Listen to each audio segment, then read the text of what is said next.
독일제를 쓰레기통에 버려라. 중동 6개국이 동시에 58조 원어치 유럽 무기 계약을 파기했습니다. 135년 역사의 독일 방산이 발칵 뒤집혔습니다. 미국도 영국도 프랑스도 전부 거부당했습니다. 그런데 단 한 나라만이 52시간 만에 수송기를 띄웠습니다. 치킨이나 팔라던 독일 전무의 마지막 한마디. 내가 틀렸다. 70년 독점이 무너진 충격적인 전말을 지금 공개합니다.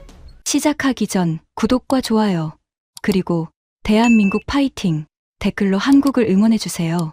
뒤셀도르프 본사 38층 집무실에 아침 햇살이 비껴들고 있었습니다. 라인강이 창밖으로 유유히 흘러가고 있었어요. 보통 때라면 에스프레소 한 잔을 내리며 하루를 시작하는 시간인데 그날은 커피잔을 입에 대지도 못했습니다. 오전 6시 47분이었어요. 침대에서 일어나자마자 핸드폰이 미쳐 돌아가고 있었습니다. 부재중 전화 23건. 전부 중동 쪽 번호였어요. 메시지 알림이 화면을 뒤덮고 있었는데 첫 번째 메시지를 읽는 순간 심장이 갈비뼈를 때렸습니다. 아부다비 국방부 계약 해지 공식 통보. 레오파르트 2A7 60대, 게파르트 방공체계 24세트. 총액 9조 4천억 원. 손가락 끝이 차가워지는 걸 느꼈어요. 에어컨 때문이 아니었습니다. 두 번째 메시지를 열었어요. 리야드 국방부 도입 계약 재검토 통보. 퓨마 보병 전투차 120대, 자주포 36문. 총액 7조 8천억 원. 세 번째, 도하. 네 번째, 쿠웨이트. 다섯 번째, 바레인. 여섯 번째, 요르단. 6개 나라였습니다. 중동의 핵심 고객 6곳이 같은 날, 같은 시간대에 거의 똑같은 문구로 통보를 보내왔어요. 계약 해지 또는 전면 재검토. 합산 금액이 58조 원이었습니다. 58조 원이요. 라인메탈 연 매출의 4배가 넘는 돈이 하룻밤 사이에 증발할 위기에 처한 겁니다. 제 이름은 마르틴 슈타이너입니다. 라인메탈 중동 북아프리카 수출 담당 부사장이에요. 미넨공대에서 기계공학을 전공했고 분데스베어에서 장교로 복무한 뒤 방산업계에 들어왔습니다. 28년째 이 업계에서 일하고 있어요. 아버지 한스 슈타이너도 크라우스 마파이에서 레오파르트 전차를 만든 엔지니어였습니다. 독일 방산의 피가 제 혈관에 흐르고 있는 거예요. 28년 동안 이런 일은 한 번도 없었습니다. 한 나라가 계약을 재검토하는 건 있을 수 있어요. 두 나라가 동시에 움직이면 좀 긴장되죠. 하지만 6개 나라가 같은 날 동시에 같은 행동을 취한다. 이건 우연이 아닙니다. 누군가가 판을 짰다는 뜻이에요. 옷을 갈아입고 본사로 달려갔습니다. 엘리베이터 안에서 핸드폰을 꺼내 주가를 확인했어요. 독일 증시가 열리기 전이었는데 프리마켓에서 라인메탈 주가가 이미 19% 폭락해 있었습니다. 크라우스 마파이 14% 하락, 틸센크루프 방산 부문 11% 하락. 독일 방산주가 전멸하고 있었어요. 38층 비상회의실에 도착했을 때 이사회 멤버 12명이 이미 모여 있었습니다. 제가 마지막이 아니었어요. 한 자리가 비어 있었습니다. 중동 총괄 전무 클라우스 브레너의 자리였어요. 평소 같으면 누구보다 먼저 와서 테이블 상석을 차지하고 앉아 있는 사람인데 그날은 보이지 않았습니다. CEO 알렉산더 멀츠가 넥타이를 풀어헤친 채 입을 열었어요. 이 사람이 넥타이를 풀어헤친 모습은 입사 이래 처음 봤습니다.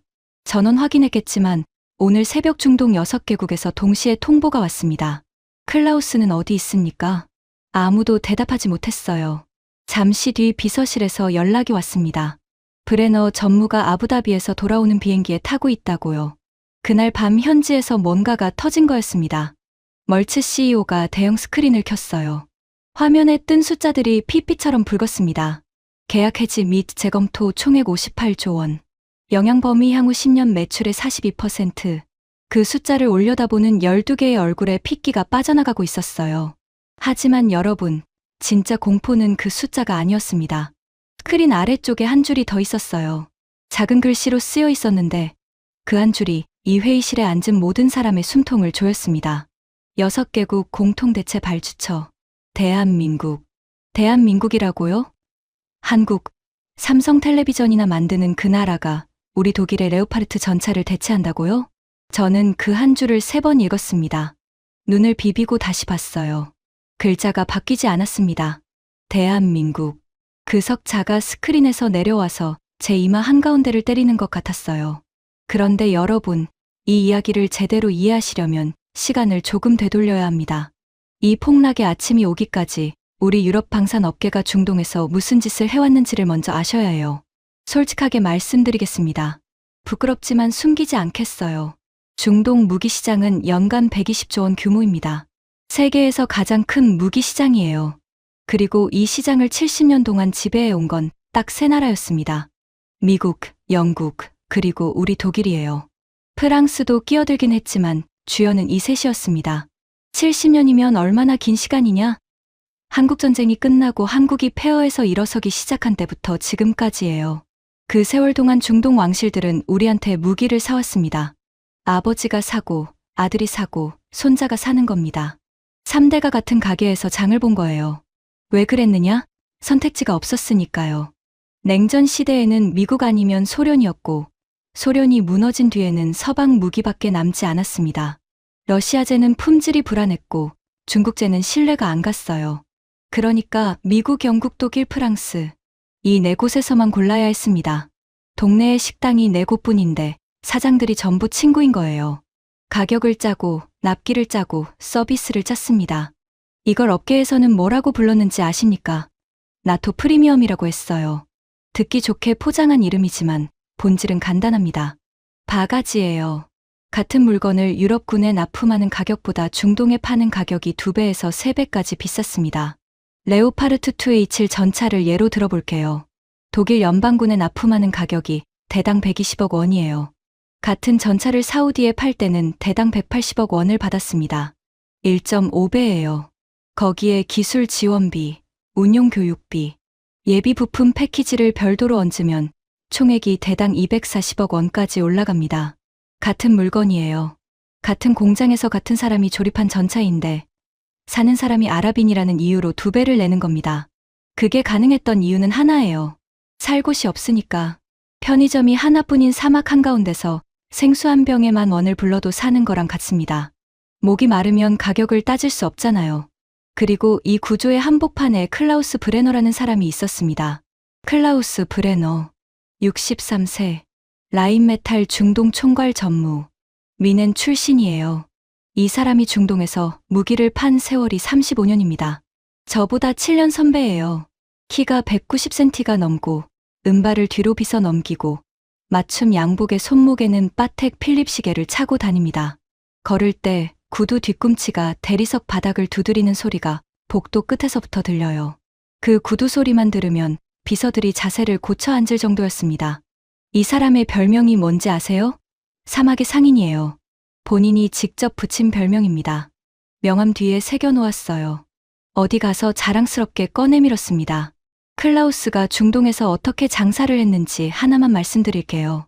석 달 전 아부다비에서 열린 IDX 방산 전시회 이야기입니다. IDX가 뭐냐면 세계 최대 무기 박람회예요.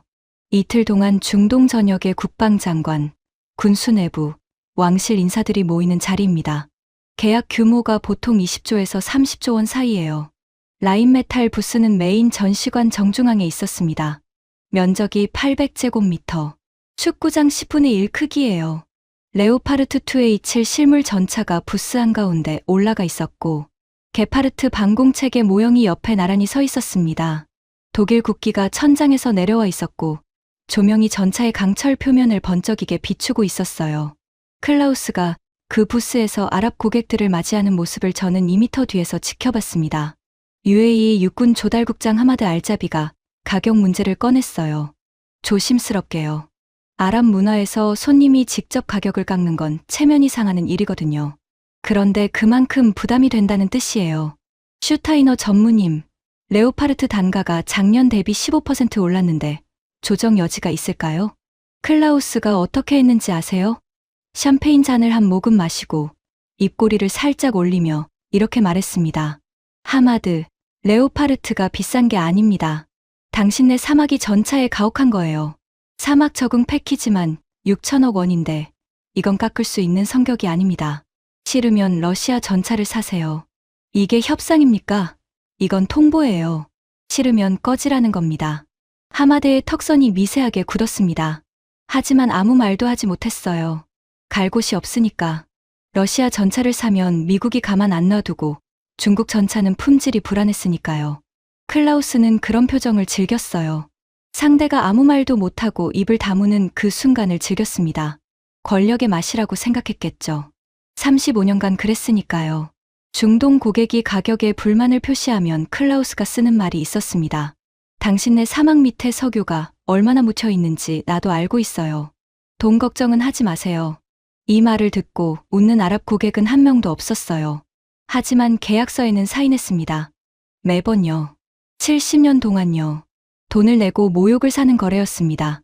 그리고 납기 문제는 가격보다 더 심각했어요. 중동 고객이 레오파르트 전차를 주문하면 납품까지 평균 32개월이 걸렸습니다. 2년 8개월이에요. 아이를 가져서 낳고 첫 생일까지 지나도 전차가 안 오는 겁니다. 게파르트 방공체계는 더 심해서 40개월이었어요. 3년 4개월. 이게 정상입니까? 독일 연방군에 납품할 때는 18개월이면 됩니다. 같은 공장, 같은 라인, 같은 전차인데 중동 고객은 왜 2배를 기다려야 하느냐? 이유가 뭐냐면요. 우선순위에서 밀리는 겁니다. 나토 회원국 물량이 먼저고 중동은 나중이에요. 돈은 중동이 더 많이 내는데 줄은 뒷줄에 세우는 겁니다.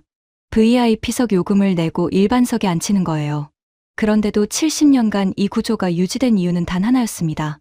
대안이 없었으니까요. 적어도 우리는 그렇게 믿고 있었어요. IDX 방산 전시회 마지막 날이었습니다. 전시관 구석에 한국관 이야기를 해야겠어요. 한국관은 메인 전시관에서 한참 떨어진 별관에 있었습니다. 별관이라고 하면 좋게 말한 거예요. 사실상 구석이었어요. 면적이 200제곱미터. 라인메탈 부스의 4분의 1 크기였습니다. 한화 디펜스와 LIG, 넥스원이 공동으로 부스를 꾸려놓았는데 솔직히 말씀드리면 지나가면서 힐끔 보고 마는 수준이었어요. 그런데 클라우스가 마지막 날 일부러 한국관을 찾아갔습니다. 왜 갔느냐? 전날 밤 만찬석에서 UAE 측 누군가가 한국 방공체계를 한번 살펴볼 가치가 있다고 언급했거든요. 그 한마디가 클라우스의 귀에 들어간 겁니다. 저도 따라갔어요. 클라우스가 뭘 하려는지 궁금하기도 했고 한국 부스를 한 번도 제대로 본 적이 없었거든요. 한국관에 들어서자 레이더 체계 모형과 미사일 발사대, 축소판이 전시돼 있었습니다. 부스 직원이 서너 명 있었는데 한 사람이 우리를 보더니 바로 다가왔어요. 명찰에 박진우라고 적혀 있었습니다. 한화 디펜스 수출 담당이라고 했어요. 35쯤 되어 보이는 젊은 직원이었는데 영어가 유창했고 미소가 단정했습니다. 어서 오십시오. 뭐 도와드릴까요? 클라우스가 전시품을 슬쩍 둘러보더니 천국 미사일 모형 앞에서 멈췄어요. 코끝으로 웃음을 밀어내며 물었습니다. 이게 뭡니까? 천궁 중거리 지대공 미사일 체계입니다. 사거리 40km, 최대 고도 20km, 동시 교전 가능 목표 수 6기입니다. 클라우스가 손가락으로 모형의 발사대를 톡톡 두드렸어요. 마치 장난감을 만지듯이요. 이거 실전 배치된 적 있습니까?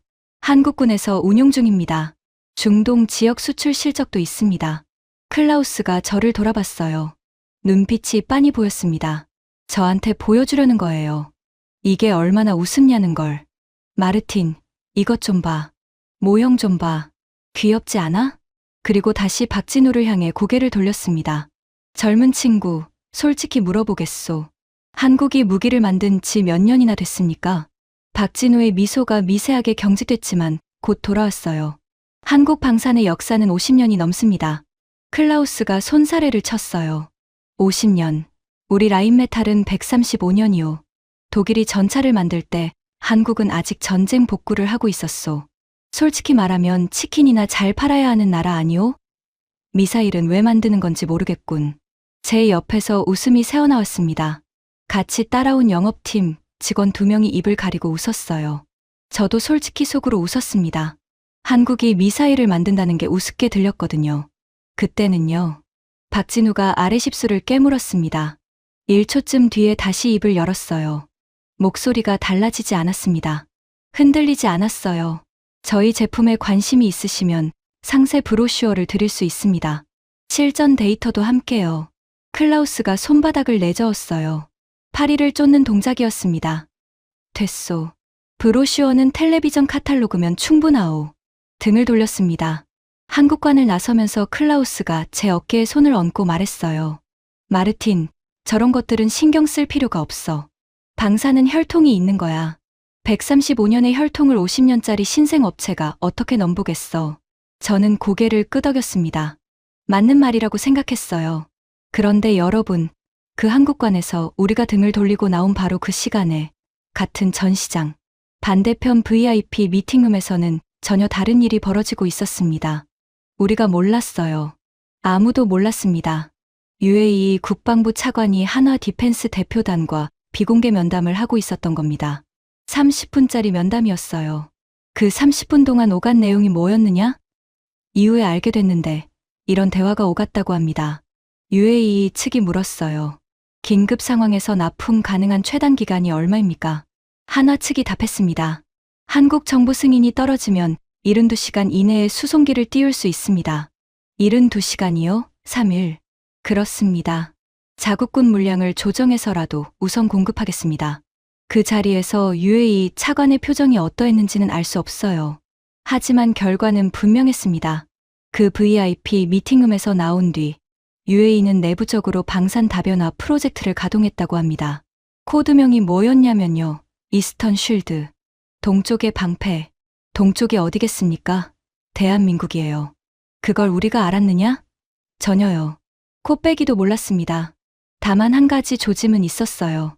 IDX가 끝나고 한 달쯤 뒤 제 책상에 중동 지역 월간 동향 보고서가 올라왔습니다.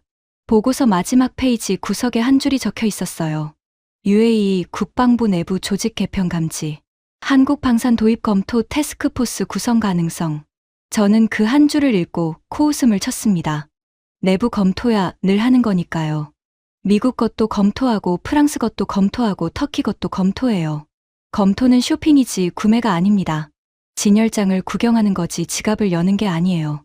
그 보고서를 클라우스한테 보여줬더니 이 사람이 뭐라고 했는지 아세요? 한국, 한화. 그게 아까 그 치킨 회사 맞지? 웃었습니다. 회의실에 있던 5명이 전부 웃었어요. 저도 웃었고요. 그런데 석 달 뒤에 우리 중 누구도 웃지 못하게 됩니다. 또 한 달이 지났을 때 두 번째 보고서가 올라왔어요. 이번에는 한 줄이 아니라 반 페이지였습니다. 중동 6개국 공동방산협의체 구성. 의제의 한국산 무기 도입 포함. 보통 중동 국가들이 방산을 논의할 때는 미국이나 영국하고 양자 협상을 해요. 6개국이 뭉쳐서 같이 움직이는 건 극히 이례적인 일이었습니다. 이번에는 좀 신경이 쓰였어요. 클라우스한테 다시 보고했습니다.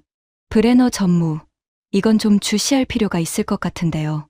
클라우스가 서류를 펼쳐보지도 않고 대답했어요. 마르틴, 중동 사람들이 협상 카드를 만들려는 거야. 한국을 들먹이면서 우리한테 가격을 깎으려는 수법이지. 흔해 빠진 거야. 신경 쓰지 마. 그래서 신경을 끊었느냐? 아니요.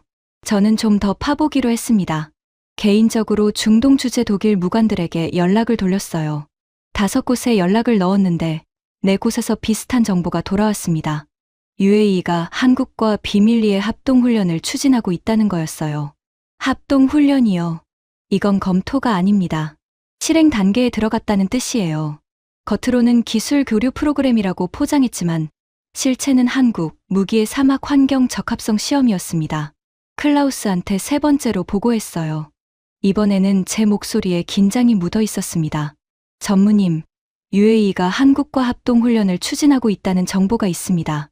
이건 단순 협상 카드가 아닐 수도 있어요. 클라우스가 처음으로 서류를 들여다봤습니다. 5초쯤 봤어요. 그리고 서류를 탁자 위에 톡 내려놓으며 말했습니다. 마르틴, 가만 생각해봐. 중동 국가들이 우리 독일 무기를 버리고 한국 무기를 산다. 레오파르트를 버리고 한국 전차를 탄다. 패트리엇과 게파르트 대신 이름도 못 들어본 한국 방공체계를 깔아놓는다. 잠시 뜸을 들였어요. 그 일이 일어나면 내가 이 자리에서 사표를 쓰겠소. 그 말을 한 지 정확히 2달 뒤에 저 아침이 왔습니다. 6개국 동시 통보. 58조 원 증발 위기. 주가 19% 폭락. 그리고 클라우스 브레너는 아부다비에서 돌아오는 비행기 안에 있었어요. 나중에 안 사실인데 그날 밤 아부다비에서 클라우스는 UAE 국방장관을 직접 만나러 갔다가 문전박대를 당했다고 합니다. 접견실에서 40분을 기다렸는데 보좌관이 나와서 한마디만 전했다고 해요. 장관님 일정이 바뀌셨습니다. 내일 한국 대표단과 면담이 잡혀 있어서요. 한국 대표단. 그 세 글자가 클라우스의 얼굴에 박혔을 겁니다. 여러분, 지금부터 하는 이야기는 제가 유럽 방산 업계에서 28년간 지켜본 것 중 가장 처참하고, 가장 통쾌하고, 가장 충격적인 이야기입니다. 70년간 쌓아올린 유럽의 성벽이 무너지는데 걸린 시간은 고작 52시간이었어요. 그리고 그 성벽을 무너뜨린 건 미국도 러시아도 중국도 아니었습니다. 대한민국이었습니다. 이야기를 다시 그 아침 회의실로 가져오겠습니다. 38층 비상회의실에서 58조 원이라는 숫자를 올려다보고 있는 12명의 얼굴 이야기요. CEO 멀츠가 물었습니다. 대체 왜 이런 일이 벌어진 겁니까? 도대체 중동에서 무슨 일이 있었던 겁니까? 정보분석팀장 카트린 베커가 태블릿을 들고 일어섰어요. 42세 여성이었는데 라인메탈에서 가장 날카로운 분석가로 통했습니다. 평소에는 감정이 얼굴에 드러나지 않는 사람이에요. 그런데 그날은 입술이 바짝 말라 있었습니다. 2달 전 이란과 미국 사이에 무력 충돌이 발생했습니다. 이란이 자폭 드론을 페르시아만 연안에 대량 투입했어요. 하루 400대 이상이었습니다. 400대요? 하루에? 카트린이 고개를 끄덕였어요. 문제는 방공 체계였습니다. 중동 6개국이 보유한 서방제 방공 무기로는 이 물량을 감당할 수 없었어요. 패트리엄 미사일은 한 발에 85억 원인데 드론 한 대 가격은 3,500만 원입니다. 미사일 하나로 드론 하나를 잡는 건 택시를 불러서 모기를 쫓는 것과 같습니다. 그래서요? 그래서 UAE가 미국에 긴급 보급을 요청했는데 미국이 거절했습니다. 회의실이 술렁였어요. 미국이 거절했다고요? 우크라이나와 대만 해협 상황 때문에 생산 라인이 풀 가동 중이라 중동 물량을 맞출 수 없다는 답이 돌아왔다고 합니다. 최소 30개월 대기. 30개월. 2년 반이에요. 적의 드론이 하루 400대씩 쏟아지는데 2년 반을 기다리라는 겁니다. 카트린이 태블릿 화면을 넘겼어요. UAE가 우리 독일에도 연락을 해왔습니다. 게파르트 방공체계 긴급 납품을 요청했어요. 그걸 내가 왜 모릅니까? 클라우스 브레너 전무가 현지에서 직접 처리했습니다.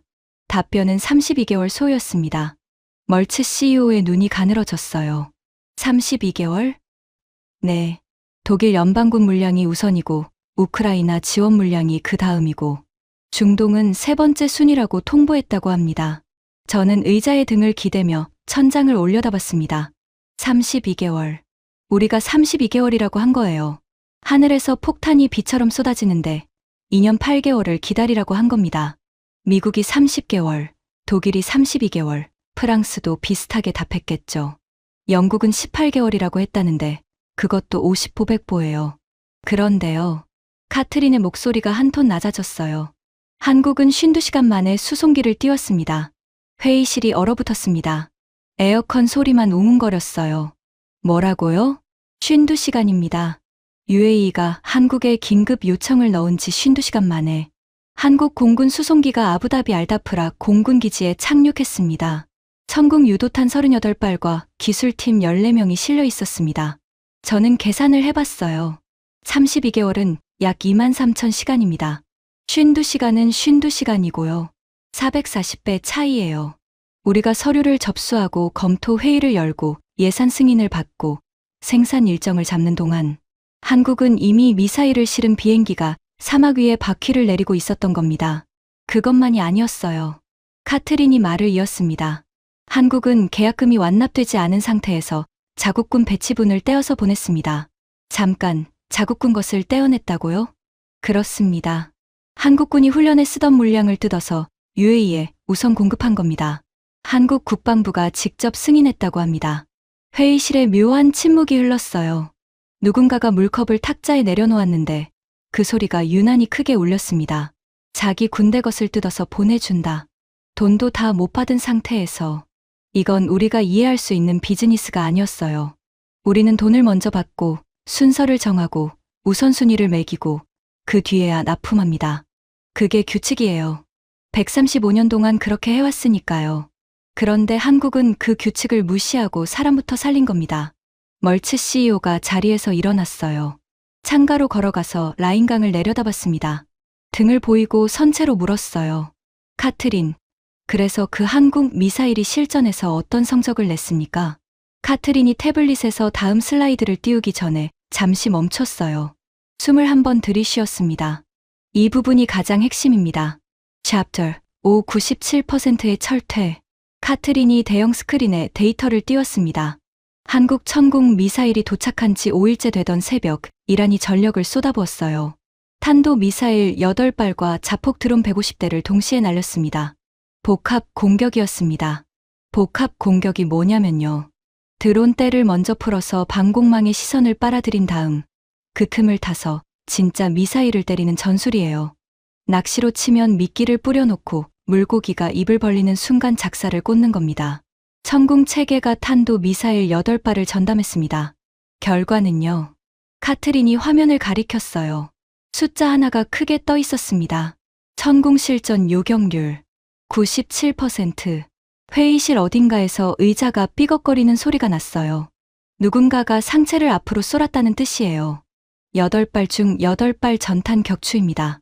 이후 추가 교전을 포함한 전체 요격률이 97%예요. 모의 시험이 아닙니다. 실전입니다. 진짜 탄도 미사일이 하늘을 가르며 날아오는 전장에서 나온 숫자입니다. 97%. 100발이 날아오면 97발을 잡는다는 뜻이에요. 수능에 비유하면 전교 1등이에요. 어디에 내놔도 수석입니다.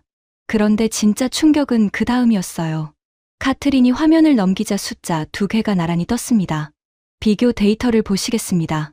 같은 기간, 같은 전장에서 운용된 다른 방공 체계의 요격률입니다. 미국 패트리엇 72%, 그리고 그 옆에 우리 숫자가 떠 있었어요. 독일 게파르트 68%, 68%. 100발이 오면 68발만 잡고 32발을 놓친다는 뜻입니다. 32채의 집이 불타고 수십 가족이 비명을 지르는 거예요. 우리 게파르트가 68점짜리 시험지를 내밀고 있는데 옆자리에서 한국 천궁이 97점을 받아든 겁니다. 저는 그 숫자를 3번 읽었어요. 눈을 비비고 다시 봤습니다. 68이 97로 바뀌지 않았어요. 가슴 한쪽이 꺼지는 느낌이었습니다. 28년간 독일 무기가 최고라고 믿어왔는데 그 믿음이 숫자 2개 앞에서 금이 가기 시작했어요. 카트린이 멈추지 않았습니다. 가격을 비교하겠습니다. 게파르트 대공포 탄환 한 발에 48만 원입니다. 한국 비호복합 탄환 한 발은 7만 원이에요. 48만 원 대 7만 원. 7배 차이예요. 같은 드론을 잡는데 우리는 7배를 쓰고 있었던 겁니다. 게다가 성능도 떨어지면서요. 그리고 결정적인 숫자 하나가 더 있습니다. 카트린의 목소리가 낮아졌어요. 한국이 개발 중인 레이저 방공 체계가 있습니다. 한국명으로 청왕이라고 해요. 이 무기의 한 발 비용이 2,500원입니다. 2,500원이요? 네. 한국에서 자판기 커피 한 잔을 뽑는 돈이에요. 그 커피 값으로 드론 한 대를 하늘에서 태워버립니다. 회의실이 완전히 조용해졌어요. 에어컨 소리조차 멈춘 것 같았습니다. 12개의 얼굴이 스크린을 올려다보고 있었는데 표정이 전부 같았어요. 경악이었습니다. 85억 원짜리 패트리엇으로 잡던 드론을 2,500원짜리 레이저로 태운다. 이 격차가 얼마냐면요. 340만 배예요. 강남 아파트 한 채 값과 자판기 커피 한 잔 값이에요. 같은 일을 하는데 340만 배 싼 방법이 있다는 겁니다. 멀츠 CEO가 창가에서 돌아서며 물었어요. 카트린, 가동률은? 한국 천궁 체계의 사막 환경 가동률 94%입니다. 100시간 중 94시간을 고장 없이 운용했습니다. 섭씨 52도, 모래폭풍 환경에서요. 우리 게파르트의 중동 가동률은 얼마입니까? 카트린이 잠시 머뭇거렸어요. 이 숫자를 말하기가 싫었던 거예요. 61%입니다. 61%. 100시간 중 39시간은 고장나서 멈춰 있었다는 뜻이에요. 10시간 중 4시간은 수리하고 있었다는 겁니다. 전쟁 중에 방패가 하루에 40%를 쉬고 있었어요. 저는 손바닥으로 이마를 눌렀습니다. 머릿속에서 숫자들이 빙글빙글 돌았어요. 요격률 68대 97점, 가격 48만 대 7만. 가동률 61대 94점, 납기 32개월 대 52시간. 어느 항목 하나 우리가 이기는 게 없었습니다. 전부 졌어요. 완패였습니다. 그때 멀츠 CEO가 한마디를 했는데 그 말이 회의실 공기를 칼로 벤 것 같았어요. 그러니까 우리가 70년간 팔아온 물건이 중고차였다는 겁니까? 한국은 최신형을 반값에 팔고 있는데 아무도 대답하지 못했습니다. 하지만 그 순간에도 저는 한 가지를 놓치고 있었어요. 97%라는 숫자의 충격에 빠져서 더 큰 그림을 보지 못하고 있었던 겁니다. 이건 UAE 한 나라만의 문제가 아니었어요. 중동 전체가 움직이고 있었습니다. 그리고 그 움직임의 속도는 제가 상상한 것보다 훨씬 빨랐어요. 그 폭락의 아침으로부터 사흘 뒤 베를린에서 긴급 회의가 열렸습니다. 장소는 독일 연방경제에너지부 건물 7층 대회의실이었어요. 평소에 EU 무역 협상에 쓰이는 방인데 그날은 유럽 방산업계의 장례식장 같은 분위기였습니다. 참석자 명단을 말씀드릴게요. 독일에서 라인메탈 CEO 멀츠, 크라우스 마파이 부사장, 틸센크루프 방산 담당 이사, 프랑스에서 탈레스 중동 지사장 장르익 모로, 다소 항공 이사, 영국에서 BAE 시스템즈 중동 부사장 빅토리아 아슈포드, 그리고 각국 국방부 실무자들까지 총 22명이었습니다. 저도 멀츠 CEO를 수행해서 참석했어요. 그리고 클라우스 브레너, 아부다비에서 문전박대를 당하고 돌아온 지 이틀째인 그 사람도 자리에 앉아 있었습니다. 평소에 빠테 필립 시계와 맞춤 양복은 그대로였지만 얼굴색이 달랐어요. 흘빛이 감돌았습니다. 눈 밑에 다크서클이 짙게 내려앉아 있었어요. 아부다비에서 돌아온 뒤로 제대로 자지 못한 게 분명했습니다. 회의를 연 건 독일 경제부 방산수출심의관 프리드리 볼프였어요. 55세, 민행공대 출신의 관료인데 이 사람이 첫 마디를 꺼냈을 때 회의실 온도가 3도쯤 떨어진 느낌이었습니다. 상황을 정리하겠습니다. 지난 72시간 동안 중동 6개국이 유럽산 무기 계약을 해지하거나 재검토에 들어갔습니다. 총 피해 추산 금액 58조 원. 독일 단독 피해만 23조 원입니다. 프랑스 17조 원, 영국 12조 원, 기타 6조 원. 이건 단순한 계약 분쟁이 아닙니다. 유럽 방산의 구조적 위기입니다. 프랑스 탈레스의 장르익 모로가 먼저 입을 열었어요. 55세, 에콜 폴리테크니크 출신. 이 사람은 방산의 본가는 프랑스다라는 자부심이 하늘을 찌르는 인물이에요. 콧수염을 기르고 있었는데 말할 때 콧수염 끝이 떨리는 게 습관이었습니다. 먼저 분명히 해둡시다. 이건 한국 때문이 아닙니다. 중동의 정치적 게임이에요. 한국을 카드로 써서 우리한테 가격을 깎으려는 겁니다. 클라우스가 고개를 끄덕였어요. 장르익 말이 맞소. 내가 35년간 중동을 봐왔는데 이런 수법은 한두 번이 아니에요. 한 달만 버티면 돌아옵니다. 갈 곳이 없으니까. 저는 그 말을 듣고 있으면서 가슴 한쪽이 불편했어요. 카트린이 보여준 숫자들이 머릿속에서 지워지지 않았거든요. 97대 68점, 52시간 대 32개월. 이건 협상 카드가 아니에요. 실전 데이터예요. 하지만 입을 열지 못했습니다. 클라우스와 장르익이 자신감에 차서 말하는데 부사장인 제가 전무를 정면으로 반박하기는 어려웠어요. 영국 BAE 시스템즈의 빅토리아 아슈포드가 찻잔을 내려놓으며 말했습니다. 58세, 옥스퍼드 출신. 은발을 단정하게 묶고 진주 목걸이를 한 여성이었는데 우아한 말투 뒤에 계산기가 돌아가고 있는 사람이에요. 영국 특유의 차가운 정중함이 몸에 배어 있었습니다. 저도 중동이 결국 돌아올 거라고 봅니다. 다만 하나 확인할 게 있어요. 한국 무기의 실전 데이터가 사실입니까? 요격률 97%라는 숫자를 제가 2번이나 확인했는데 출처가 확실한 건가요? 카트린이 대답했어요. UAE 국방부 공식 데이터입니다. 나토 정보공유 채널로 들어온 겁니다. 검증됐습니다. 빅토리아의 눈썹이 미세하게 올라갔어요. 찻잔을 다시 들어 한 모금 마셨습니다. 차를 마시는 동안에도 눈은 스크린의 숫자를 뚫어지게 보고 있었어요. 장르익이 다시 끼어들었습니다. 97%. 시험 조건이 특수했을 수 있어요. 한국이 가장 유리한 시나리오에서만 운용했을 가능성이 높습니다. 실전의 모든 변수를 반영한 숫자인지 의문이에요. 카트린이 고개를 저었어요. 아닙니다. 이란의 복합 공격 상황이었습니다. 탄도 미사일과 드론이 동시에 투입된 최악의 조건이에요. 거기에 사막 환경까지 가세했고요. 이보다 가혹한 시험 환경은 존재하지 않습니다. 장르익의 콧수염이 떨렸어요. 반박거리를 찾으려는 듯 눈알이 좌우로 움직였지만 입에서 나온 건 짧은 한숨이었습니다. 그때 프리드리 심의관이 서류를 한 장 꺼내 테이블 위에 놓았어요. 더 큰 문제가 있습니다. 오늘 아침 입수한 정보입니다. 회의실의 시선이 일제히 그 서류로 쏠렸어요. 폴란드 국방부가 한국과의 K2 전차 계약 2차분을 확정했습니다. 200대 추가 발주. 그리고 폴란드 국방차관이 인터뷰에서 이렇게 말했습니다. 프리드리히가 서류를 읽었어요. 한국과의 계약은 우리 역사상 최고의 결정이었습니다. 독일 전차를 10년 넘게 기다려도 못 받았는데 한국은 2년 반 만에 200대를 전부 갖다 놨습니다. 앞으로 폴란드 육군의 주력 전차는 한국산입니다. 회의실의 공기가 바뀌었어요. 폴란드는 나토 회원국이에요.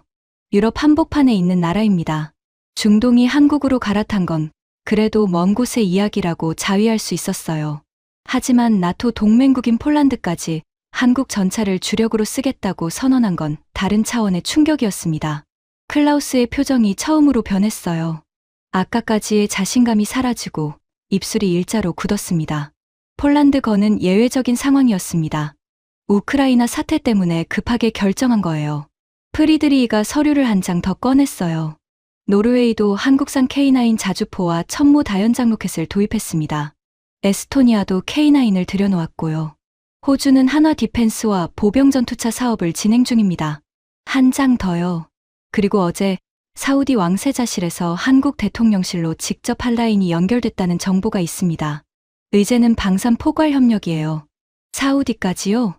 클라우스가 자리에서 벌떡 일어났습니다. 사우디는 우리의 가장 큰 고객이에요. 연간 8조 원 어치를 사가는 곳입니다. 사우디를 잃으면 라인메탈의 중동 사업은 끝나는 겁니다. 알고 있습니다. 프리드리히가 차분하게 대답했어요. 그래서 이 회의를 소집한 겁니다.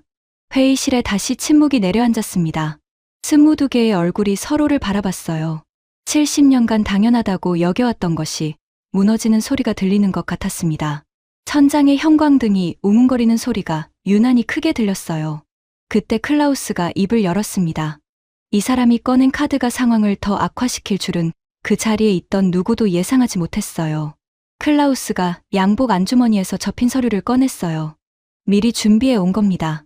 아부다비에서 돌아오는 비행기 안에서 쓴 게 분명했어요. 한 가지 카드가 있습니다. 22개의 시선이 쏠렸어요. 중동 국가들이 한국 무기로 갈아타면 나토 무기 체계와의 호환성이 끊어집니다. 탄약, 통신, 정비, 업그레이드 전부요. 이건 중동 입장에서 엄청난 전환 비용이에요. 클라우스가 서류를 펼쳤어요. 우리가 독일 외교부를 통해 공식 통보를 하는 겁니다. 한국 무기를 도입하면 기존 유럽산 무기의 기술 지원과 부품 공급을 중단하겠다고요. 그러면 중동은 선택해야 합니다. 70년간 쌓아온 나토 체계를 유지하느냐, 검증도 안 된 한국산으로 처음부터 다시 시작하느냐. 빅토리아가 찻잔을 내려놓으며 말했어요. 사실상 최후 통첩이군요. 클라우스가 고개를 끄덕였어요. 최후 통첩이라고 하면 거칠지만 현실적인 경고입니다. 한국을 선택하면 우리 유럽과의 관계가 끝난다. 이 점을 분명히 전달해야 합니다. 장 류기 손뼉을 쳤어요. 좋은 생각이에요. 우리 프랑스도 동참합니다. 라팔 전투기 정비 계약과 연동시키면 압박이 더 강해져요. 빅토리아도 고개를 끄덕였습니다. 영국도 함께 가겠습니다. 캠 미사일 부품 공급 조건에 조항을 넣으면 됩니다. 독일, 프랑스, 영국, 유럽 방산 3대 강국이 합세해서 중동에 최후 통첩을 보내기로 한 겁니다. 한국을 선택하면 유럽 전체가 등을 돌리겠다고요. 저는 그 자리에 앉아서 불안했어요. 입을 열어야 하나 말아야 하나 망설였습니다. 이게 과연 먹힐까? 97%라는 숫자를 본 사람들한테 협박이 통할까? 하지만 저는 입을 다물었습니다. 회의실의 분위기가 클라우스 편이었으니까요. 빅토리아와 장류까지 합류했으니까요. 부사장인 제가 전무셋을 동시에 반박할 수는 없었어요. 사흘 뒤 독일, 프랑스, 영국 3국의 공식 서한이 중동 6개국 국방부에 동시에 전달됐습니다. 외교적으로 포장된 문장이었지만 내용은 간단했어요.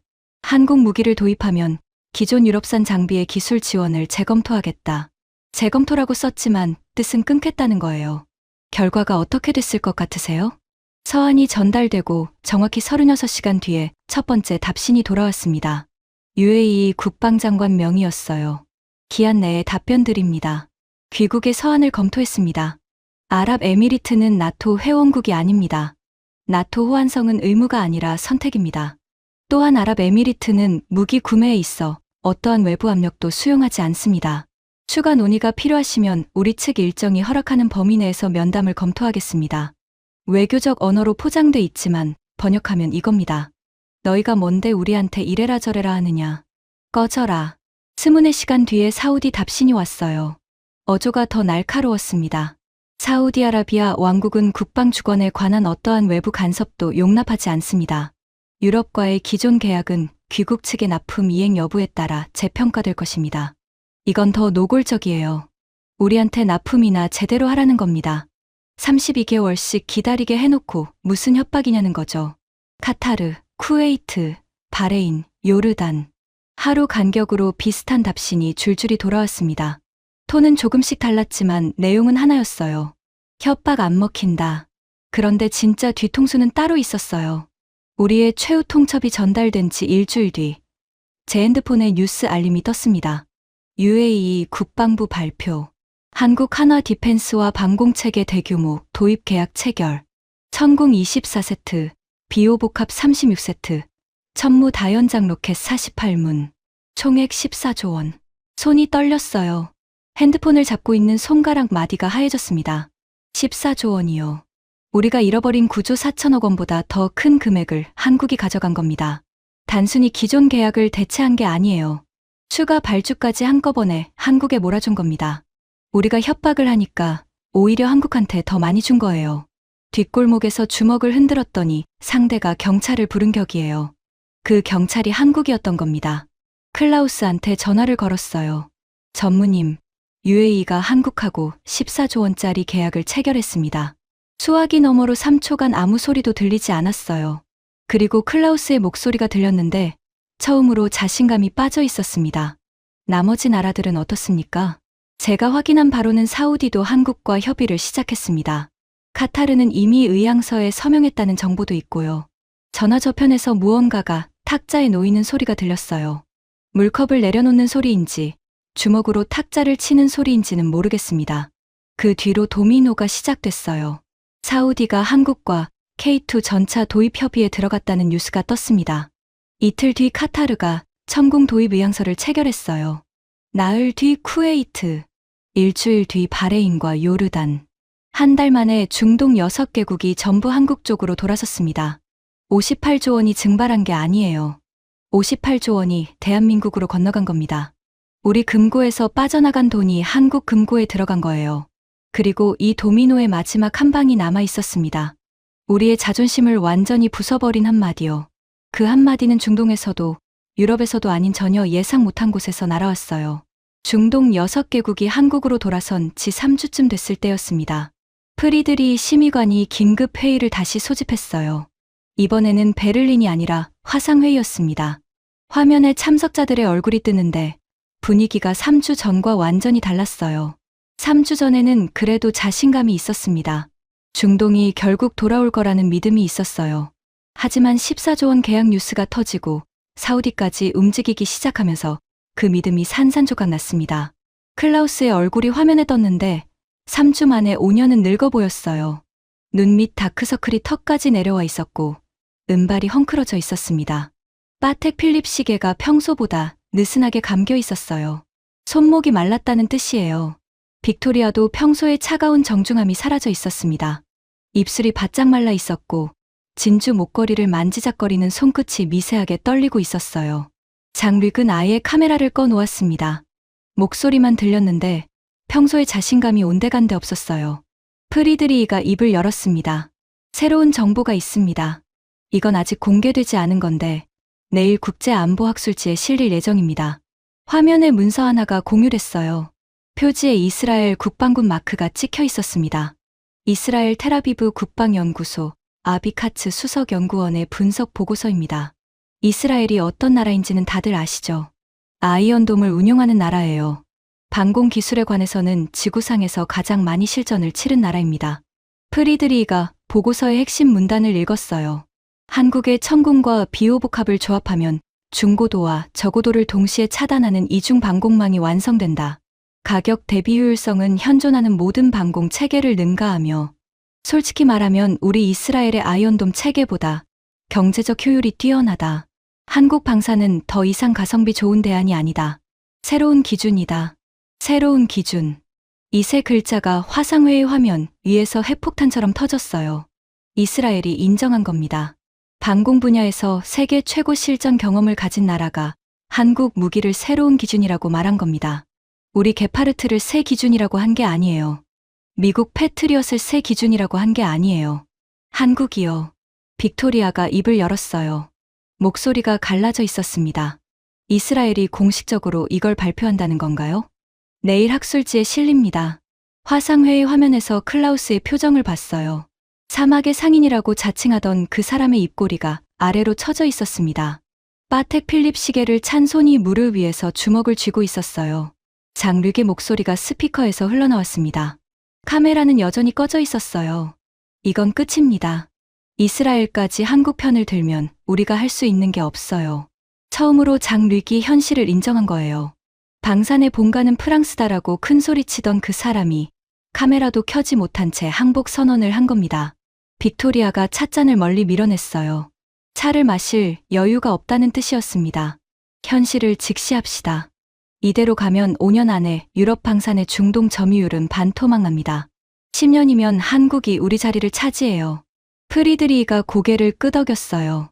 그래서 다음 단계를 논의해야 합니다. 구체적으로 두 가지 옵션이 있습니다. 하나는 한국과 기술 제휴를 통해 합작 진출하는 겁니다. 다른 하나는 가격과 납기를 혁신적으로 개선해서 정면 승부하는 겁니다. 두 번째 옵션은 불가능합니다.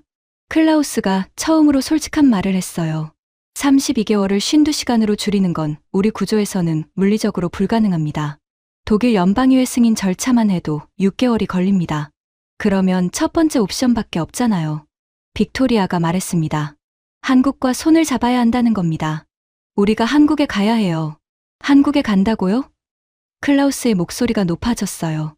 135년 역사의 라인메탈이 50년짜리 한국 업체한테 가서 손을 내밀어야 한다는 겁니까? 프리드리히가 차분하게 대답했어요. 브레너 전무, 135년 역사가 지금 58조 원어치의 고객을 지켜주고 있으니까. 클라우스가 입을 다물었습니다. 반박할 말이 없었어요. 역사가 아무리 길어도 고객이 떠나면 의미가 없으니까요. 135년 된 식당이라도 손님이 안 오면 문을 닫아야 하는 거예요. 회의가 끝나고 화상 연결이 끊어진 뒤 저는 책상 앞에 한참을 앉아 있었어요.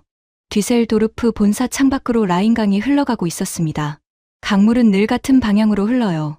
바다를 향해서 물줄기를 거꾸로 돌릴 수는 없습니다. 방산의 물줄기도 바뀌고 있었어요. 70년간 서쪽에서 동쪽으로, 유럽에서 중동으로 흘렀던 물줄기가 방향을 틀었습니다. 동쪽의 더 먼 곳. 대한민국에서 출발한 물줄기가 사막을 적시기 시작한 거예요. 그리고 그 물줄기를 돌릴 수 있는 힘은 우리한테 없었습니다. 이스라엘 보고서가 발표된 지 2주 뒤, 클라우스 브레너가 서울행 비행기에 올라탔습니다. 이 한 문장이 얼마나 충격적인지 설명드려야 해요. 클라우스 브레너. 35년간 중동에서 독일 무기를 팔아온 사람. 한국을 치킨이나 팔아야 하는 나라라고 했던 사람. IDX 전시회에서 한화 디펜스 부스의 천국 모형을 장난감이라고 톡톡 두드리던 사람. 한국이 계약을 따면 사표를 쓰겠다고 했던 사람. 그 사람이 서울로 갑니다. 누구를 만나러요? 한화 디펜스 대표를요. 뭘 하러요? 기술 제휴를 제안하러요. 쉽게 말하면 이겁니다. 가게 주인이 경쟁사한테 찾아가서 물건을 좀 떼어달라고 하는 거예요.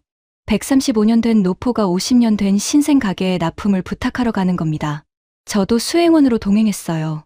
인천공항에 내리는 순간부터 클라우스의 표정이 굳어 있었습니다. 비행기에서 12시간 동안 거의 한마디도 안 했어요. 파텍 필립 시계를 풀었다 찼다를 반복하더라고요. 불안한 사람의 습관이었습니다.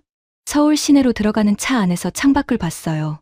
고층 빌딩이 줄지어 솟아 있었고 도로가 깨끗했습니다. 도로 위를 달리는 차의 절반 이상이 현대와 기아였어요.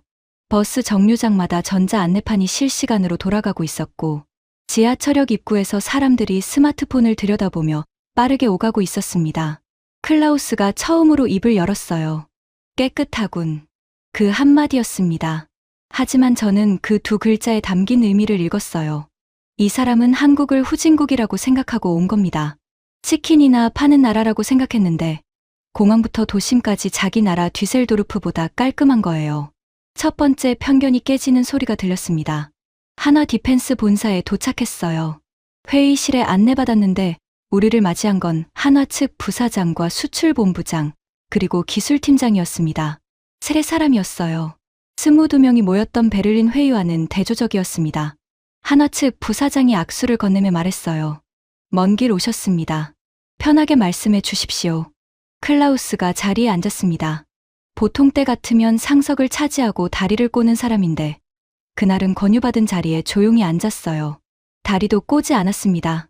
제가 28년간 본 클라우스 중에 가장 작아 보이는 순간이었어요. 클라우스가 입을 열었습니다. 단도직입적으로 말씀드리겠습니다. 잠시 뜸을 들였어요. 이 사람이 다음 문장을 뱉는데 걸린 시간이 3초쯤 됐는데 그 3초가 평생처럼 길어 보였습니다. 라인메탈은 한화 디펜스와 기술 제휴를 원합니다. 구체적으로 비호복합 체계의 유럽 면허 생산권에 관심이 있습니다. 독일 시장과 유럽 시장에 공급할 수 있는 파트너십을 제안합니다. 면허 생산권. 이 말이 뭘 뜻하는지 아세요? 한국이 만든 설계도를 독일이 빌려서 독일 공장에서 조립하겠다는 겁니다. 원래 우리가 하던 짓이에요. 중동에 무기를 팔고 기술은 절대 안 넘기고 부품만 비싸게 팔아먹는 구조. 그 구조에서 우리가 위에 있었는데 이제 한국이 위에 올라가고 우리가 아래로 내려온 거예요. 한화 측이 조용히 듣고 있었어요. 표정 변화가 거의 없었습니다. 기뻐하지도 않았고 놀라지도 않았어요. 마치 이렇게 될 줄 알고 있었다는 듯이요. 한화 부사장이 대답했습니다. 제안에 감사드립니다. 검토하겠습니다. 다만 한 가지 말씀드리고 싶은 게 있습니다. 클라우스가 고개를 들었어요. 저희 한화는 파트너를 고를 때 기술력이나 역사를 먼저 보지 않습니다. 신뢰를 봅니다. 약속을 지키는지, 어려울 때 함께하는지를 봅니다. 기술 제휴는 기술의 문제가 아니라 관계의 문제거든요. 클라우스의 턱선이 미세하게 떨렸어요. 저는 그 떨림을 놓치지 않았습니다. 신뢰라는 단어가 이 사람의 급소를 정확히 찔렀거든요. 우리가 35년간 중동에서 한 일이 뭐였습니까? 바가지를 씌우고, 납기를 미루고, 급할 때 등을 돌리고 협박까지 했어요. 그게 신뢰입니까? 그건 착취예요. 한국은 달랐습니다. 52시간 만에 수송기를 띄웠어요. 자기 군대 것을 떼어서 보냈어요. 계약금도 다 못 받은 상태에서요. 그리고 14명의 기술팀이 섭씨 52도의 사막에서 호텔도 요구하지 않고 활주로 위에서 공구를 꺼내 들었어요. 회의는 1시간 만에 끝났습니다. 구체적인 합의는 나오지 않았어요. 한화 측이 검토하겠다고 했으니까요. 하지만 분위기는 나쁘지 않았어요. 적어도 문을 닫지는 않았습니다. 회의실을 나서면서 클라우스가 저한테 말했어요. 복도를 걸으면서 아무도 안 듣는 데서. 마르틴. 네, 내가 틀렸어. 그 한마디를 뱉는 클라우스의 목에 힘줄이 섰어요. 35년간 한 번도 하지 않은 말이었습니다. 중동에서 왕처럼 군림하던 사람이 자기 입으로 내가 틀렸다고 말한 거예요. 저는 아무 말도 하지 않았습니다. 뭐라고 해야 할지 몰랐거든요. 그런데 여러분, 이 이야기의 진짜 마지막은 서울이 아니었어요. 클라우스의 인정도 아니었습니다. 진짜 마지막은 그로부터 일주일 뒤 사막에서 벌어졌습니다. 서울 출장을 마치고 돌아온 뒤 저는 개인적으로 아부다비에 갔습니다. 공식 출장이 아니었어요. 제 돈으로 제 연차를 써서 간 겁니다.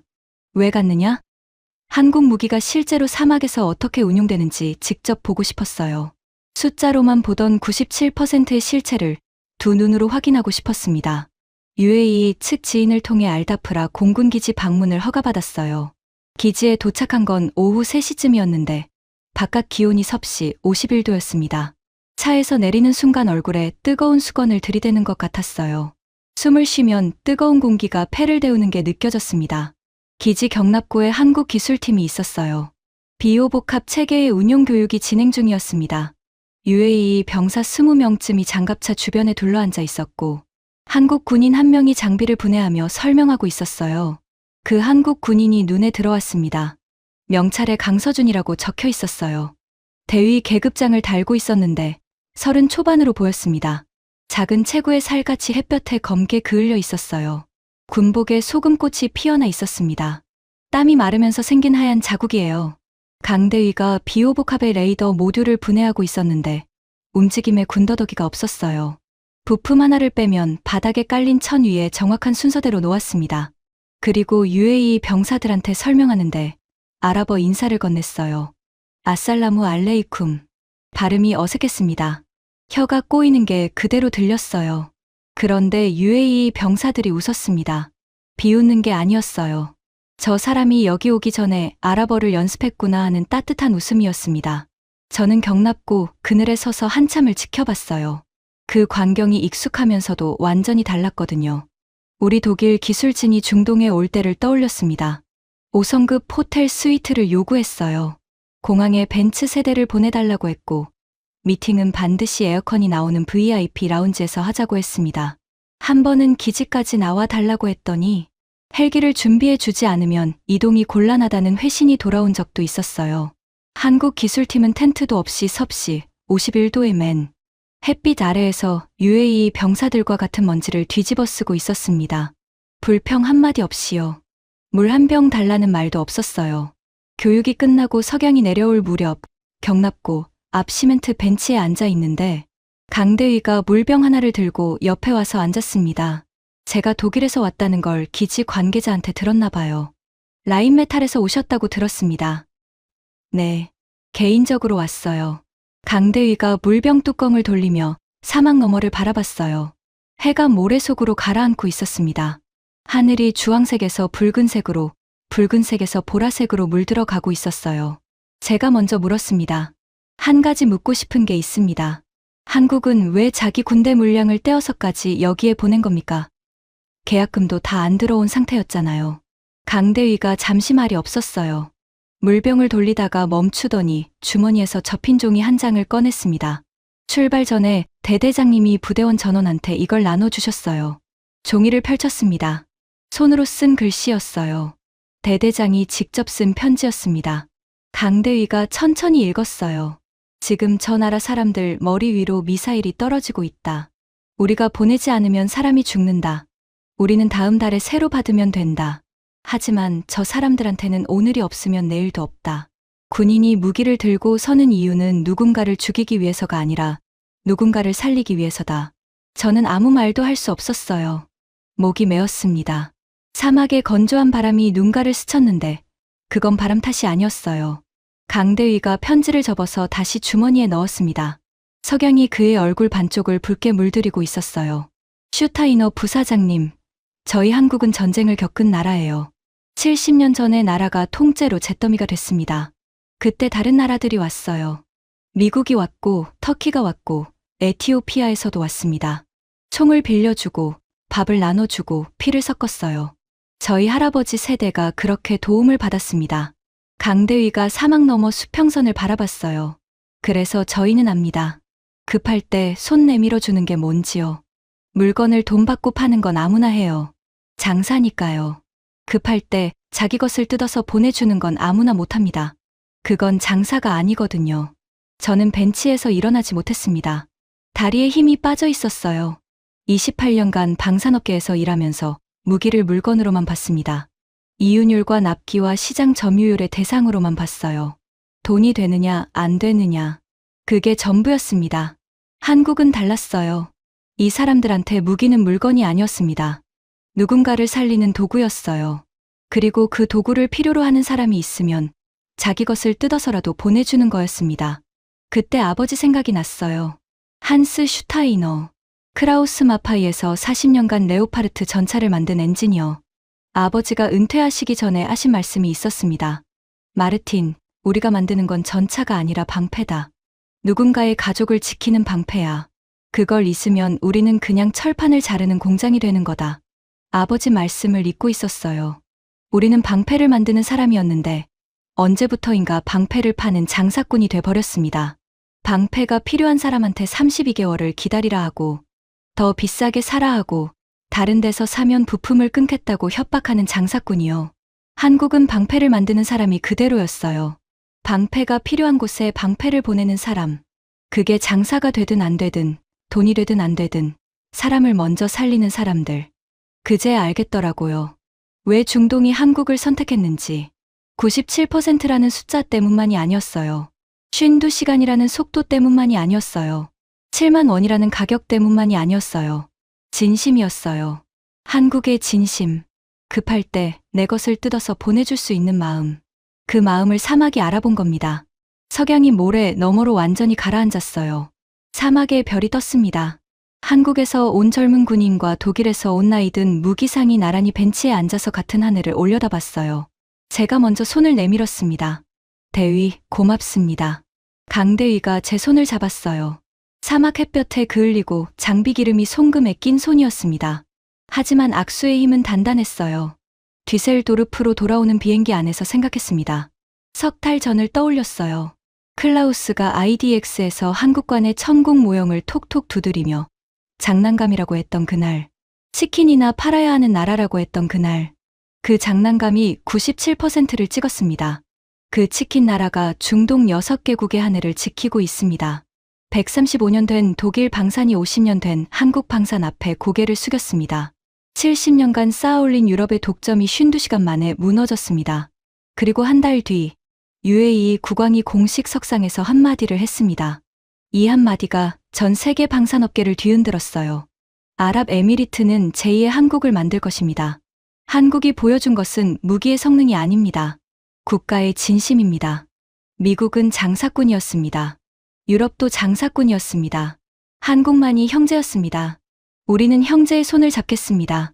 제2의 한국. 전 세계가 들었습니다. 유럽 방산업계가 경악했어요. 미국도 당혹했습니다. 하지만 저는 경악하지 않았어요. 사막에서 그 편지를 들은 뒤로 이렇게 될 줄 알고 있었거든요.